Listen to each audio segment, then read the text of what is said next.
Jim is about to score with a college girl, but he's lowering his chances by showcasing his lack of confidence, telling her it's only his second time. Dude.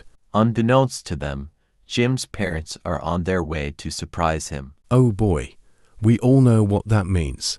Jim's dad asks security to help him get into Jim's room to surprise him.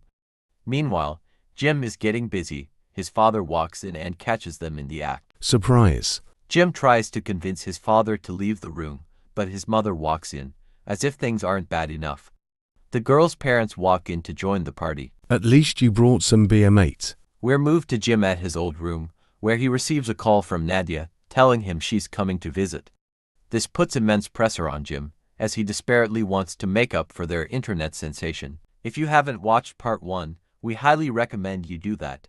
Links in the description. Jim remembers his first, Michelle, and goes to ask how it was for her.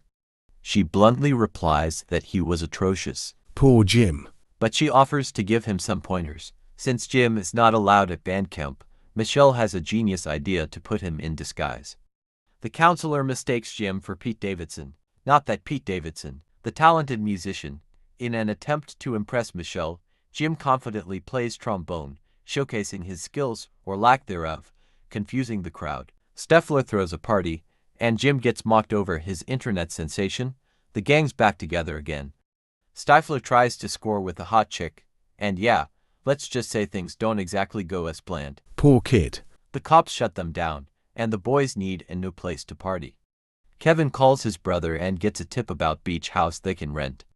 The boys head over to the beach house, where Stifler and Finch are still not on good terms. Seriously, guys, if you haven't watched part 1, go catch up. Attacked by boredom, Jim puts on an adult film and uses a glue instead of lubricant. Stupid kid. His hand gets stuck, and he attempts to free it, but it fails miserably. He's seen on the roof by the neighbor, and cops show up. Put your hands up. Jim is taken to the hospital to receive help. Nadia is coming soon, and Jim can't get active with his Johnson. So, they devise a plan to pretend to be in a relationship with Michelle, only to break up after Jim recovers. Dude, forget Nadia. The perfect girl for you is right in front of you. Jim finally heals and gets with Nadia. In the lighthouse, Jim finally realizes that Michelle is the perfect girl for him. The Sheminator hooks up with Nadia. Stifler has a menage a trois. And Stifler's mom shows up to pick up Finch to finish what they started.